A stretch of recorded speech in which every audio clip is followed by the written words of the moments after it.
पति पत्नी का मजेदार कहानी। एक बार की बात है, किसी गांव में एक किसान अपनी पत्नी के साथ रहता था। किसान तो मेहनती था, लेकिन अक्सर वह अपनी पत्नी के कामों में अक्सर कोई न कोई कमी निकाल रहा था, जिसको लेकर अक्सर किसान और उसकी पत्नी में नोक-झोंक हो जाया करती थी। एक दिन की बात है, हमेशा की तरह किसान ने अपनी पत्नी से कहा, तुम आलसी हो गई हो, अब तो तुम धीरे धीरे और सुस्त रूप से काम करती हो। तुम अपना समय खराब करती हो और घर के कामों को लेट करती हो। रोज की ऐसी बातों को सुनकर किसान की पत्नी अपने पति के ऐसे शब्दों से नाराज हो गई और बोली कि आप गलत हो, जो रोज रोज ऐसे मुझे ये बातें सुनाते हो, और यदि ऐसा है तो आप कल घर पर रहो और आपके बदले मैं खेत में जाऊंगी। मैं वहाँ आपका काम करूंगी। क्या आप यहाँ घर पर रहकर मेरा काम करेंगे? अपनी पत्नी की ऐसी बातें सुनकर किसान ने खुशी से कहा, ये तो बहुत अच्छा है, मैं घर पर तुम्हारा काम करूंगा। एक दिन तुम खेत के काम करोगी तो पता चलेगा कि कितना मेहनत करना पड़ता है।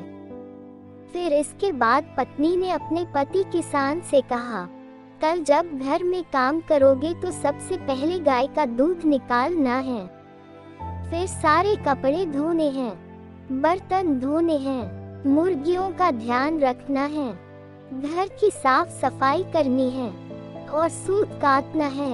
इतना सभी कल काम करना है।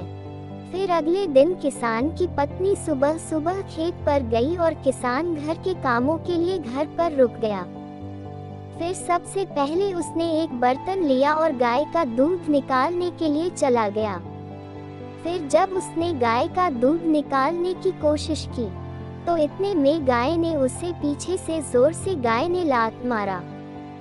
जोर से लात लगने से वह चिल्ला उठा। फिर किसी तरह उसे दूध निकाला, कपड़े धोए, बर्तन धोए और घर की साफ सफाई किया। इतना करते करते उसका दम निकल गया। फिर उसने मुर्गियों को खाना खिलाने के लिए चला गया। इस तरह वह सूत काटना भूल गया और फिर इन्हीं कामों को करते करते शाम हो गई।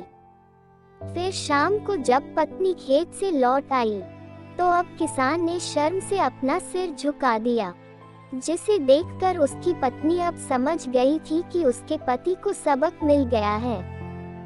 फिर तो उस दिन के बाद से उसे अपनी पत्नी में कोई गलती नहीं दिखाई दिया और फिर किसान और उसकी पत्नी हंसी खुशी एक साथ रहने लगे। इस कहानी से हमें यही शिक्षा मिलती है, हर किसी को जो दूसरे के कामों में गलतियां निकालता है उसे अक्सर दूसरों के कामों में गलती ही दिखाई देता है, लेकिन ठीक जब उसे इन कामों को खुद से करना पड़े तो फिर उस कामों की अहमियत का पता चलता है। इससे ये पता चलता है कि हर इंसान की अलग अलग जिम्मेदारियां होती है। कभी भी हमें उनको छोटा नहीं आंकना चाहिए। सबका अपना अपना महत्व है। तो आपको ये कहानी कैसा लगा? कमेंट बॉक्स में जरूर बताएं। कहानी अच्छी लगी हो तो शेयर जरूर करें और ऐसी कहानी सुनने के लिए मेरे YouTube चैनल से जुड़ें। धन्यवाद।